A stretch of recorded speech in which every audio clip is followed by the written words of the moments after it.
So Anjali Sanjay ताटकुंडवार यांना आमंत्रित.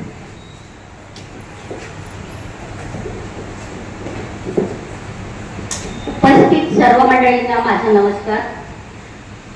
मी जे टाळ्यांचे सेक्शन घेतलेले आहे त्याबद्दल थोडंसं आपल्याला सांगू इच्छिते. जगातल्या सर्व संस्कृतीत आनंद व्यक्त करण्यासाठी टाळ्या वाजवल्या जातात. अगदी अनादी काळापासून तो एक नैसर्गिक प्रतिसाद असतो, कारण ह्यात कोणते साधन लागत नाही. कोणालाही करण्यासाठी अगदी सहज. तर अशा या टाळ्यांना घेऊन योग नृत्य करणे म्हणजे दुग्ध शर्करा योगच आहे. प्रत्येक समूहात एक ऊर्जा असते. जेव्हा एक समूह एकाच वेळी टाळ्या वाजवतात तेव्हा एक वेगळीच आनंद ऊर्जा तयार होत असते. टाळ्या वाजवल्यामुळे मन आनंदित होते. व्यासपीठावरील वक्ते अतिथी यांच्या मनाला पण आनंद होत असतो. त्यामुळे टाळ्या वाजवण्यात संकोच कुठला. आता या टाळ्यांनी काय लाभ होतात ते आपण बघूया. टाळ्यांमुळे ॲक्युप्रेशरचा प्रभाव होतो. हातात रक्तसंचार निर्माण होते, कारण दोन्ही हात एकमेकांना आपण जेव्हा घर्षण होते त्याच्यामुळे तो आपला ॲक्युप्रेशर पण होतो आणि हातातला रक्तप्रवाह पण वाढतो. हाताची कार्यक्षमता पण वाढते आणि सामाजिक आरोग्य सुद्धा वाढते.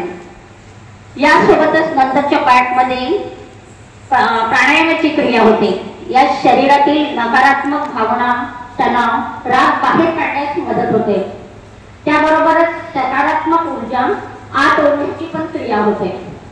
त्यामुळे शरीर जास्त ऊर्जावान बनते. कुठलीही सकारात्मक व रचनात्मक कृती म्हणजे ईश्वराची पूजा असते. यात लेझिमचा बदलण्यासाठी कोळी नृत्याची सुद्धा झलक आहे.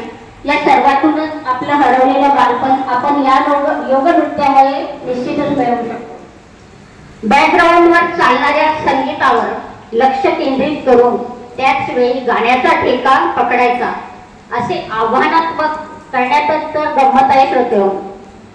तालावर नाचणं आणि टाळ्या वाजवणं हे मन, शरीर आणि आत्मा यांचं सुंदर एकत्रित असं रूप आहे.